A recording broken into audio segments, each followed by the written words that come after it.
Adam Merlin, president of Merlin Auto Group, and welcome back to another Merlin Market Report. Talk about some of the model cars that are being discontinued. And when we say discontinued, maybe relaunched in a few years as an electric car or a hydrogen car or whatever kind of alternative energy, but the car as we know it today is no longer. And the reason we think that this is so important is because, God, does it ever affect the value of these cars? And again, it doesn't have to be specific kind of Ferrari. Look at the Toyota Land Cruiser. They discontinued that car in 2021. Why they discontinued it? Because it wasn't a popular selling car in the United States. What did it do? It drove the value of the classic Land Cruiser up even more and the new Land Cruisers. And that's on the 2022, some of the top 100 cars that appreciated. It's interesting how some of the cars on this list is on the Haggerty bull market list for 2023. The Audi R8, gone. The first R8 came out in 2008. Gated shifter RH that were V8s, and then the gated shifter V10. Those cars are worth a ton of money today. Why? Because you can't get them anymore. And as soon as they stop making the gated shifter cars, just like Ferrari, those cars skyrocketed. It's important, as far as we're concerned, to know what's being discontinued so you know cars that we believe will appreciate. What does it have to do to appreciate? It has to have some demand. Why is it going to have demand? Because people like them. It doesn't have to be necessarily just a limited supply, but as long as the demand exceeds that supply, values will be safe. Simple economics. Acura NSX, one of our favorites. We have several first generation, second generation facelift cars. Then Gen 2, the Type S was the last. It's 2022. They made 350 Type S NSX. In 2017, the car became a hybrid. They'd stopped making the 90 to 2005. You've seen those cars skyrocket in value over the past, I'd say, 10 years plus. And then this is the last NSX ever. And then there's just some normal cars. Chevy Camaro. That car was made from 1967 to 2023. They're discontinuing the Camaro. Dodge Charger, Dodge Challenger. There's probably a lot of us that would like an early one with the technology of the newer ones.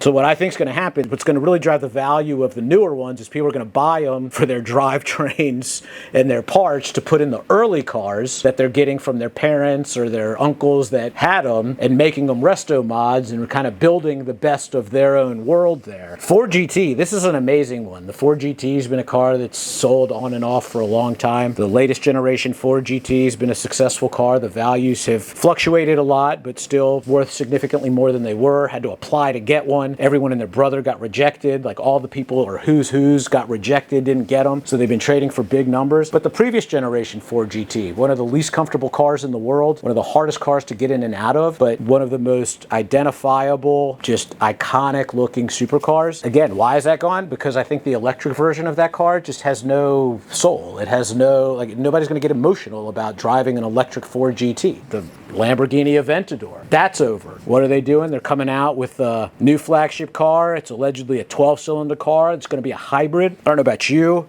12-cylinder and hybrid doesn't make a lot of sense to me. I want a 12-cylinder to get somewhere around 2 to 4 miles per gallon. I want it to be loud. I want it to be that smooth 12-cylinder power, which I think the hybrid will probably get you. And I'm sure it's fast and it's going to have that Tesla make you car sick, enormous amount of torque and acceleration. But would I rather have just a normally aspirated 12-cylinder car? I would. That's why I believe Ferrari 575s, Ferrari 550s, all the normally aspirated 12-cylinder cars that you can't ever get again. Turbocharged, even G65 Mercedes, S65 Mercedes. All those things I think are interesting, but the Aventador's going away. They're coming out with something else. Porsche Macan's going away. I think it's a non-event. It's basic transportation. Again, as we hear cars discontinuing, we'll kind of try to identify if we think they're values, if we think it's an opportunity, and what that means to the market.